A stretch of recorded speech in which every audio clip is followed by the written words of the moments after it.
You go through these cycles. These governments step in, and when they're tightening the dollar or they're loosening the dollar, it's normally like a year and a half that they could tighten, 2 years that they can tighten.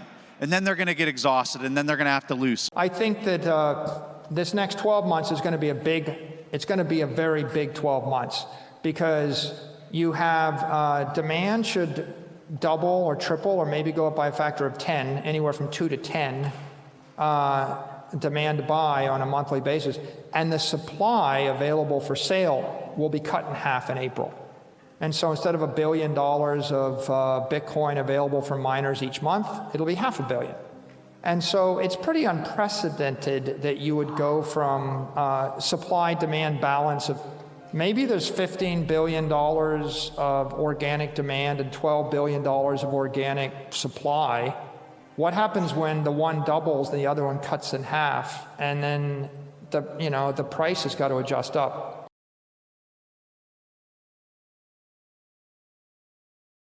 For people that are buying Bitcoin and they're not intimately familiar with financial markets, they might look at it and be like, well, over the last year and a half, Bitcoin's down, or whatever time frame they want to kind of slap on whatever metric they're trying to produce. Like, I can give you a metric that since the start of this year, Bitcoin's up 50% or whatever it is, 60%. So as you're choosing these time frames, you have to ask yourself, why did you select that period of time? Because I can go back to 2015 and give you a time frame to now, and Bitcoin's performance is a parabolic chart. So when you're comparing all of this fixed income financial jargon that we love talking about, right? But for not everybody in the room that's intimately familiar with the financial jargon, it can just sound like, what are they even talking about? The point that I would tell that person is, you go through these cycles. These governments step in, and when they're tightening the dollar or they're loosening the dollar, it's normally like a year and a half that they could tighten, 2 years that they can tighten. And then they're going to get exhausted, and then they're going to have to loosen. That loosening rate, though, if you look at it on a long time frame, like let's just take 10, 15 years, that loosening of the dollar is about 7 to 7.5% just for the dollar per year, if you did a compound annual growth rate on the M2 money supply. That's about 7 to 7.5%. What it appears is that rate is going to be persistent, if not accelerate, moving forward. So when we're comparing the dollar or the euro, which are the best fiat currencies, those are the best performing fiat currencies. So when you look at any other fiat currency, it's in excess of 7 to 8% annualized, right?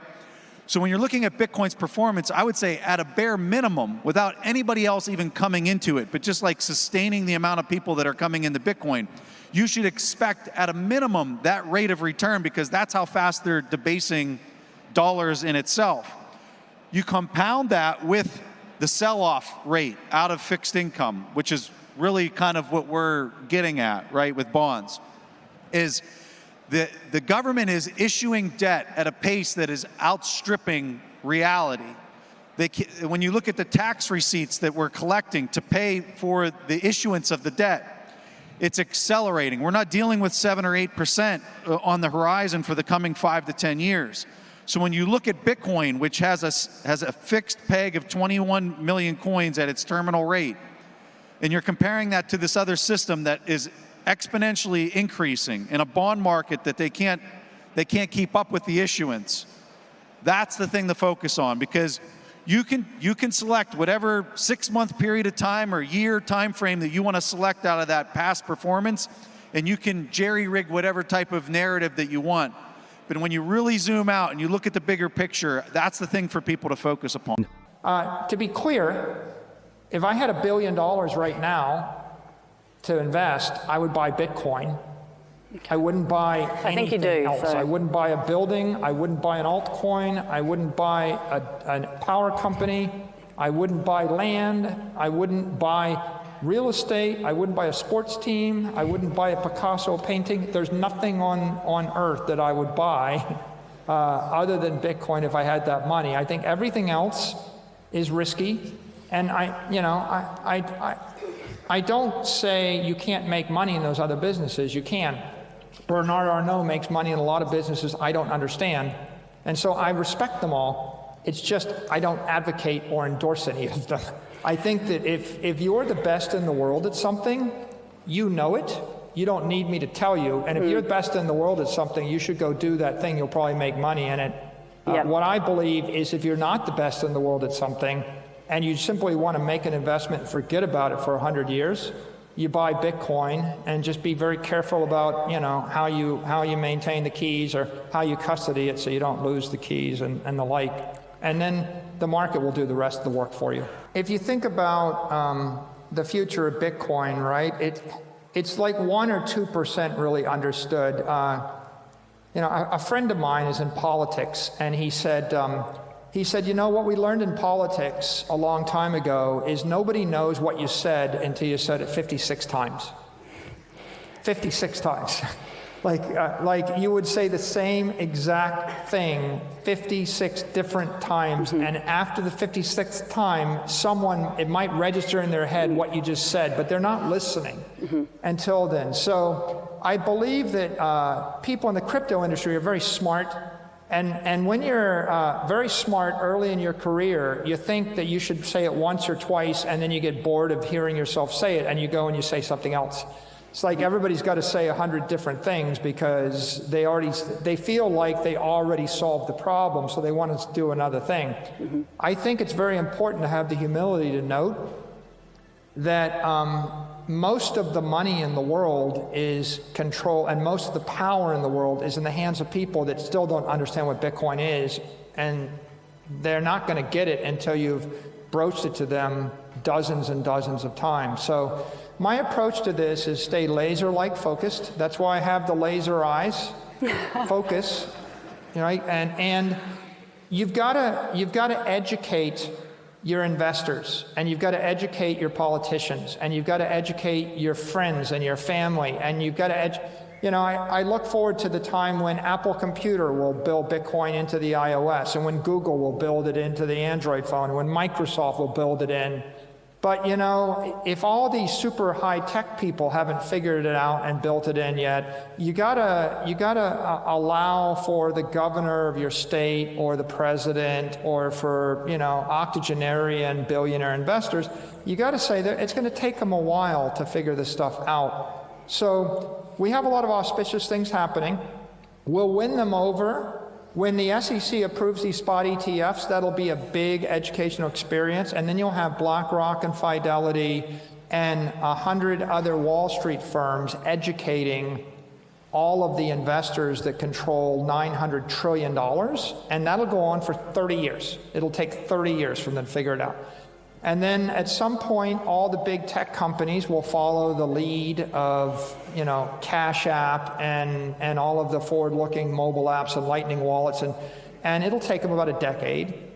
And then I think with things like FASB's fair value accounting, right now the accounting for Bitcoin is indefinite and intangible, which makes it toxic to the balance sheet of a publicly traded company.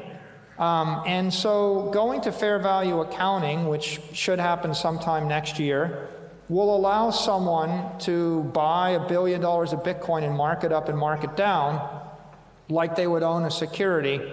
That's kind of a critical next step, because that opens the door for 7,000 publicly traded companies or hundreds of thousands of companies that use GAAP accounting to consider this. And right now, the CFO would get fired or the CEO would never consider it, and they will instead, like Berkshire Hathaway sits on $160 billion of cash, Apple has $150 billion in cash.